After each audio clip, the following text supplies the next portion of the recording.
বিসমিল্লাহির রহমানির রহিম।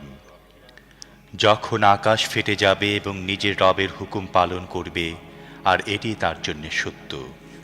আর পৃথিবীকে যখন ছড়িয়ে দেয়া হবে, যা কিছু তার মধ্যে আছে তা বাইরে নিক্ষেপ করে সে খালি হয়ে যাবে এবং নিজের রবের হুকুম পালন করবে, আর এটি তার জন্য সত্য।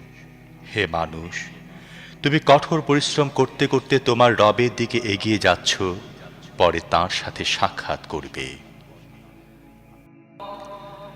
তারপর যার আমলনামা তার ডান হাতে দেয়া হয়েছে, তার কাছ থেকে হালকা হিসেব নেওয়া হবে এবং সে হাসিমুখে নিজের লোকজনের কাছে ফিরে যাবে। আর যার আমলনামা তার পিছন দিক থেকে দেয়া হবে, সে মৃত্যুকে ডাকবে এবং জ্বলন্ত আগুনে গিয়ে পড়বে। সে নিজের পরিবারের লোকদের মধ্যে ডুবেছিল। সে মনে করেছিল তাকে কখনো ফিরতে হবে না। না ফিরে সে পারত কেমন করে? তার রব তার কার্যকলাপ দেখছিলেন।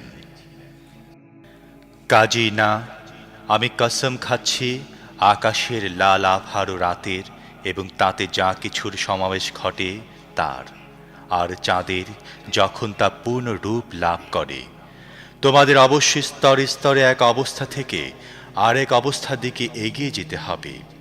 তাহলে এদের কি হয়েছে? এরা ঈমান আনে না এবং এদের সামনে কোরআন পড়া হলে এরা সিজদা করে না। বরং এই অস্বীকারীরা উল্টো মিথ্যা আরোপ করে।